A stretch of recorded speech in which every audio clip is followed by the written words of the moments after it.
Police station हद्दीतील चारचाकी व दुचाकी वाहनांची मूल्यवाट लावा अशी मागणी पोलीस अधीक्षकांकडे निवेदनाद्वारे प्रेरणा प्रतिष्ठानने केली आहे। पोलीस स्टेशन हद्दीतील जप्त चारचाकी दुचाकी वाहनांची तात्काळ विल्हेवाट लावा प्रेरणा प्रतिष्ठानची मागणी आमदार संग्राम जगताप यांच्या मार्गदर्शनाखाली पोलीस अधीक्षक सोमनाथ घारगे यांना निवेदन सादर।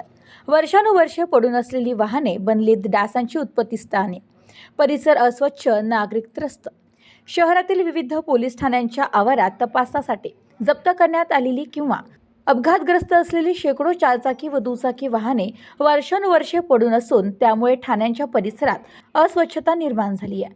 या निष्प्रयोज्य वाहनांची विल्हेवाट लावून परिसर स्वच्छ व मोकळा करावा अशी मागणी प्रेरणा प्रतिष्ठानच्या वतीने पोलीस अधीक्षक सोमनाथ घारगे यांच्याकडे निवेदनाद्वारे करण्यात आली आहे। ही मागणी प्रेरणा प्रतिष्ठानचे संस्थापक अध्यक्ष आमदार संग्राम जगताप यांच्या मार्गदर्शनाखाली करण्यात आली आहे। प्रेरणा प्रतिष्ठानच्या निवेदनात नमूद करण्यात आले की शहरातील जवळपास सर्व पोलीस ठाण्यांच्या आवारात शेकडो निष्प्रयोज्य गाड्या अनेक वर्षांपासून जागा व्यापून पडल्या आहेत।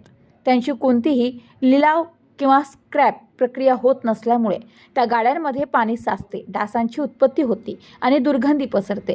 नागरिक आणि पोलीस दोघांच्या आरोग्यास धोका निर्माण होत आहे। याशिवाय या वाहनांमुळे पोलीस ठाण्यातील पार्किंगची तीव्र समस्या निर्माण झाली असून नागरिकांना ठाण्यात ये-जा करताना त्रास सहन करावा लागतोय। या वाहनांची विल्हेवाट लावण्यासाठी विशेष मोहीम राबवण्याची गरज आहे असेही निवेदनात म्हटलंय।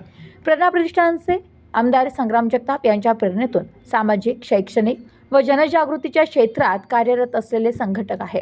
शहरातील अस्वच्छता दूर करणे, स्वच्छता, पर्यावरण, वाहतूक आणि नागरिक सुविधा या विषयांवर संस्थेने यापूर्वीही प्रशासनाचे लक्ष वेधलंय। यावेळी निवेदन देताना वैभव ढाकणे, मंगेश खताळ, संतोष ढाकणे, अतुल कावळे, सनी करपे, गौरव कचरे, निलेश कदम, पप्पू पवार आदी उपस्थित होते।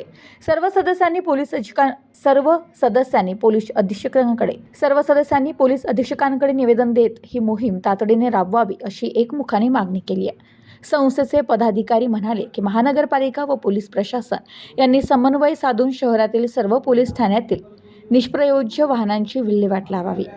Bureau report, news today 24, Ahilyanagar.